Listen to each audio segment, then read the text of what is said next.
Bonsoir à tous, bienvenue à ce flash d'information.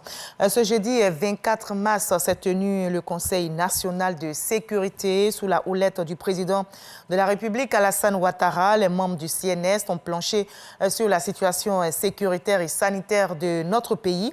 Un point général a été fait, il en ressort au niveau sécuritaire, un bilan satisfaisant, mais le CNS déplore les attaques contre les forces de défense et de sécurité. Des enquêtes sont donc diligentées en vue d'arrêter les auteurs qui répondront de leurs actes. Par ailleurs, la lutte contre le terrorisme s'accentue et sur le terrain sanitaire, la bataille contre le coronavirus se renforce notamment par la sensibilisation des populations.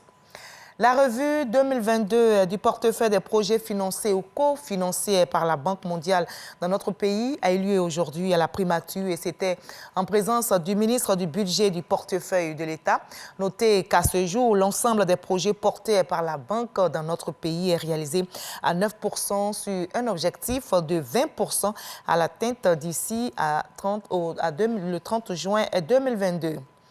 Cette journée du 27 mars est dédiée à la lutte contre la tuberculose, considérée par l'OMS comme la seconde cause de mortalité due à une maladie infectieuse après la COVID-19.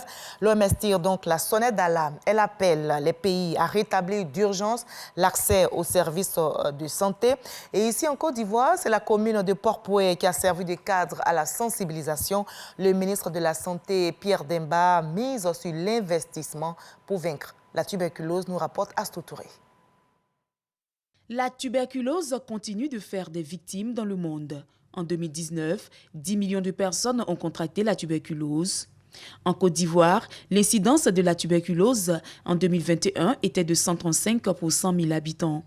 Deuxième maladie infectieuse la plus meurtrière dans le monde, la tuberculose tue 200 000 patients chaque année et 1 500 en Côte d'Ivoire. Investir pour mettre fin à la tuberculose et sauver des vies, c'est le thème de cette édition célébrée à Port-Bouet. Port-Bouet est choisi pour cette célébration en raison de sa forte prévalence et sa grande menace de propagation.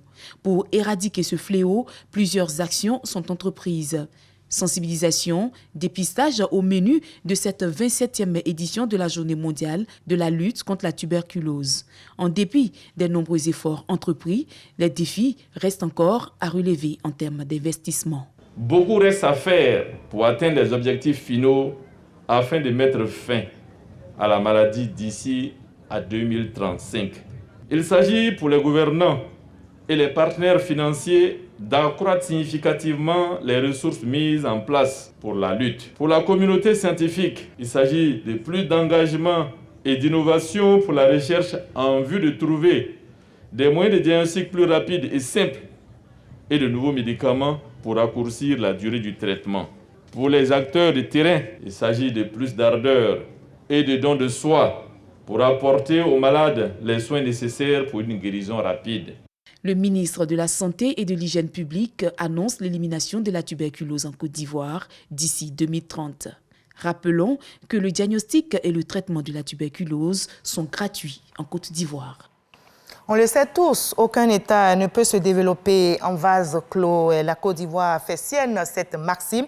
Au lendemain de la crise sanitaire qui a ébranlé les nations, le pays s'ouvre au monde et renforce ses partenariats internationaux autour de la vision 2030 du chef de l'État Alassane Ouattara. Sécurité, développement, nouveau paradigme économique.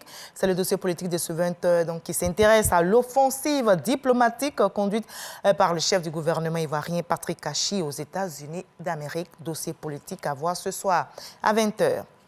Et la CEDEAO qui se réunit demain en sommet extraordinaire. Les chefs d'État ouest-africains se réuniront donc une nouvelle fois à Accra, au Ghana, qui exerce la présidence tournante de la CEDEAO pour parler du Mali. Mais cette fois, le président malien de transition, le colonel Assimi Goïta, est invité à y participer.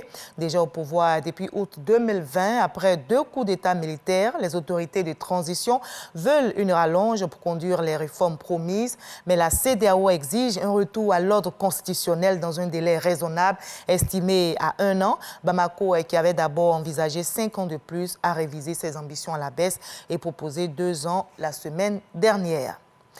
Ce jeudi, États européens et nord-américains se réunissent à Bruxelles et c'est en présence du président américain Joe Biden pour 3 sommets donc, celui de l'OTAN et ceux du G7 et du Conseil européen. Les sanctions continuent de se durcir contre la Russie. Les Occidentaux veulent empêcher la Russie d'utiliser ses réserves d'or et la Douma, la Chambre basse de Russie, ses membres et des industries de défense sont visés par des sanctions américaines. Et cela fait près d'1 mois maintenant que la guerre contre Russes et Ukrainiens est menée et les forces russes assiègent toujours la grande ville portuaire du sud, Mariupol. Allez, on s'arrête ici pour le Flash Info. Je vous retrouve à 20h pour la grande édition, mais juste après ce Flash Info, suivez l'info régionale pour voir toutes les nouvelles de nos régions ici en Côte d'Ivoire. À tout à l'heure à 20h.